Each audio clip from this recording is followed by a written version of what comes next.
c'est une littérature qui se veut édifiante dans la mesure où ces visions qui sont rapportées d'un autre monde, eh bien, sont censées être éducatives, punitives, en tout cas de prévenir les hommes de ce qui les attend, et donc pour les inciter à corriger leur comportement.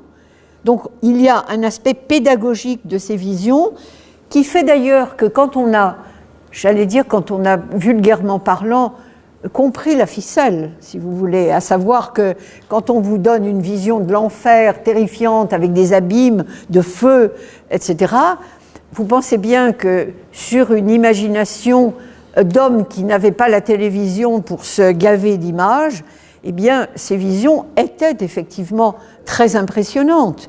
Donc, à force, si vous voulez, quand on comprend comment ça marche, il est certain que pour nous, lecteurs du XXIe siècle, ça n'a plus le même effet.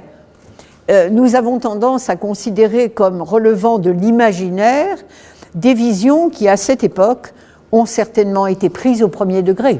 Donc, je dirais presque, quel serait aujourd'hui, voilà, c'est une question, quel serait aujourd'hui le type de vision qui serait susceptible de jouer de nos jours le même rôle que ces visions jadis.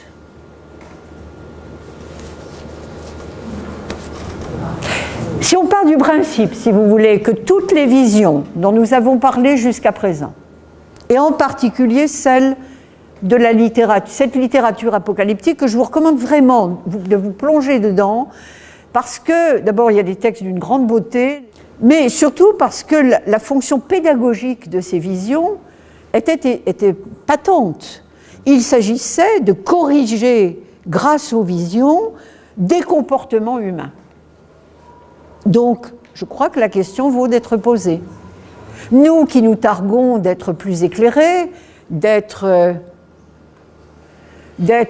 plus avancés, etc., plus évolués, mais qui nous comportons toujours aussi mal, il faut quand même bien le dire. Donc c'est pas nouveau le problème, hein. Quand vous lisez ces textes, vous vous dites, bon ben voilà, l'homme est resté lui-même et puis c'est tout.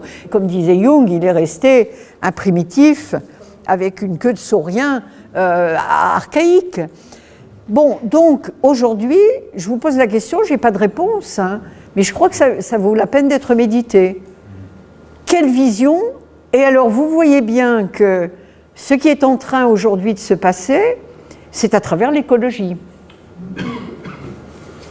À travers l'écologie, il y a une sorte de, je dirais, quelque chose de similaire qui est en train de se passer. C'est-à-dire qu'à force de nous montrer les déchets, la fonte des eaux, des neiges, des glaces, etc., la terre transformée en poubelle, etc., c'est des visions très prosaïques, hein, ce n'est pas les visions de la littérature apocalyptique, mais je pense que nous essayons, nous aussi, de nous corriger à travers des grandes images qui sont aujourd'hui livrées au public.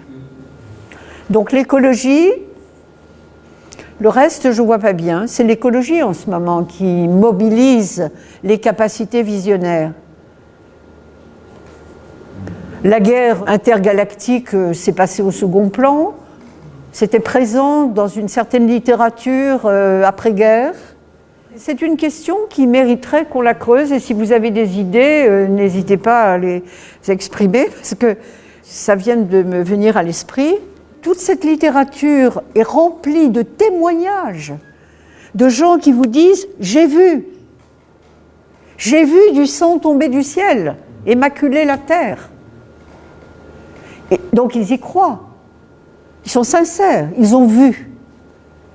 Donc non seulement ça met en doute le témoignage, mais la question que je me pose, moi, et nous, qu'est-ce que nous prétendons avoir vu tout aussi sincèrement et qui n'a pas davantage d'existence? Et oui, moi, vous savez, je pense que l'homme n'a pas tellement changé. Donc, jadis, on voyait des pluies de sang tomber du ciel et autres phénomènes paranormaux. La littérature en est truffée. Je parle là de la littérature occidentale du Moyen-Âge et de la première Renaissance. Et nous, est-ce que nous avons cessé de voir des choses qui n'existent pas? Il y a eu les soucoupes volantes, toute la lyrophanie. Oui, il y a eu les soucoupes volantes, par exemple, oui. Il y a d'ailleurs une interprétation de Jung sur un mythe moderne, les soucoupes volantes. Mais si vous voulez, je crois que cette littérature visionnaire pose non seulement la question de l'authenticité, parce que qu'est-ce que ça veut dire?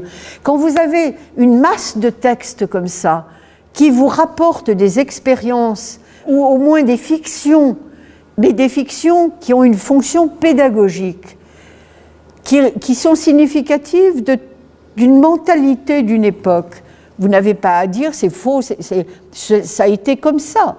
Les hommes ont pensé sincèrement voir ceci ou cela. Donc, moi, ce qui m'intéresse, c'est pas de savoir si ils étaient dans le vrai ou dans le faux, mais c'est de savoir comment nous, aujourd'hui, peut-être à notre insu, nous réactualisons ce type de vision.